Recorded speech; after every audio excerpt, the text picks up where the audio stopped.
arguments or conquer with their sword.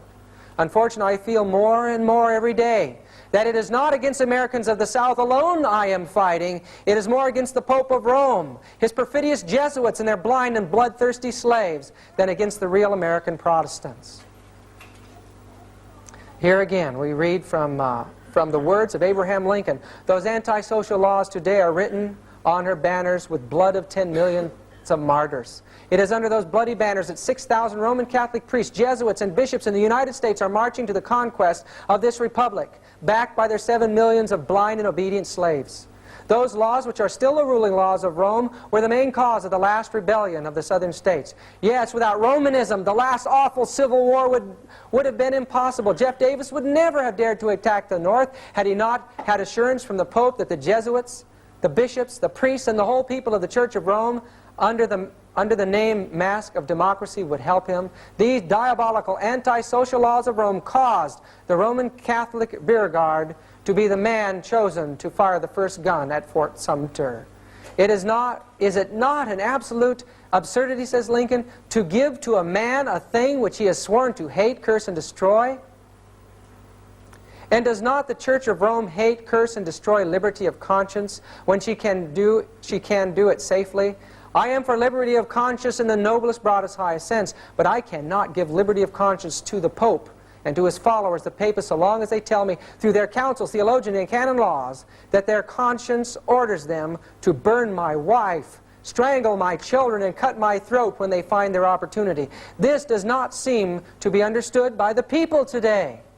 But sooner or later, the light of common sense will make it clear to everyone that no liberty of conscience can be granted to men who are sworn to obey the Pope, who pretends to have the right to put to death those who differ from him in religion.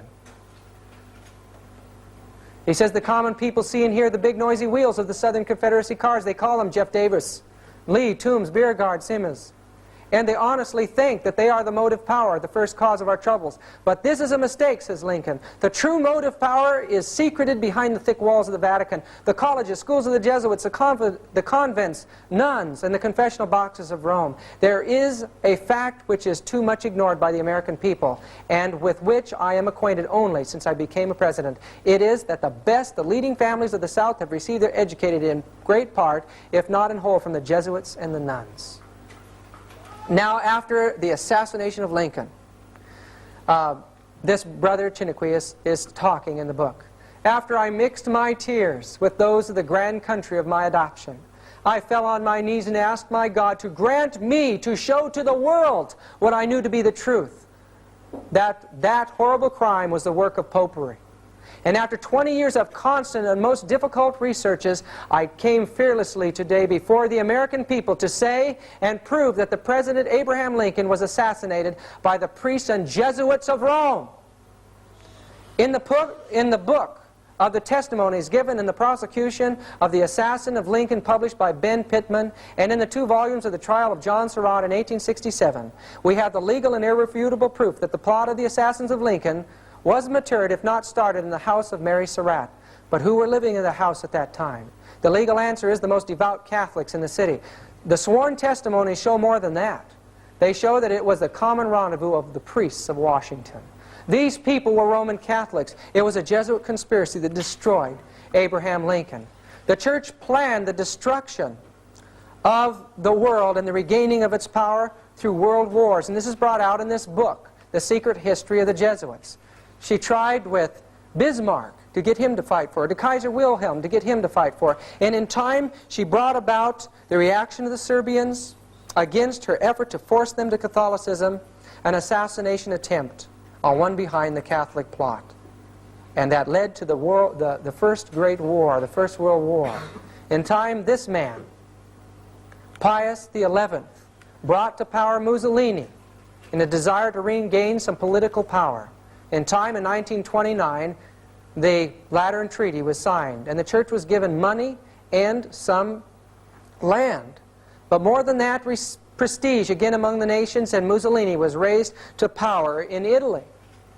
In this book, The Destruction of Freemasonry Through a Revelation of Her Secrets, by General Erich Ludendorff, he brings irrefutable evidence, the evidence of court records before us in that book, that in Germany, In the secret societies, the Andrean Mason lodges there, they were planning on using the German people as a takeoff point for a war. What was the purpose behind that war? We discover it clearly. This is the Nuncio Pacelli from the Vatican to Bavaria. There in Bavaria, he worked secretly with von Papen, and in time they signed a concordat between Hitler and the Vatican. Hitler was raised to power by the Roman Church. It was his relationship with them that made him the man. His speeches, his Mein Kampf were written by Jesuits, and he became a god in that age. And also as the secret mechanisms of Roman Catholic subversion were taking place in the international world, we find that the I.G. Farben drug complex and the Rockefeller dynasty merged and formed the wealthiest and most powerful cartel in the world, and it was through them that Hitler was financed and brought to power. Hitler's rise to power would have been impossible without the secret financial support of I.G. Farben. The Nazi state became the means by which the cartel agreements were enforced. This is from the book World Without Cancer, page 286 and 287. Hitler himself stated, "I learned much from the order of the Jesuits. Until now there has never been anything more grandiose on the earth than the hierarchical organization of the Catholic Church. I transferred much of this organization into my own party." Isn't that an amazing thing to say? This man Himmler was the head of the SS. But friends, his uncle Himmler was a Jesuit from oath and induction from the Bavaria of University, from the Bavarian court. The SS troops were a Jesuit-controlled society, and they became the police of the Nazi state.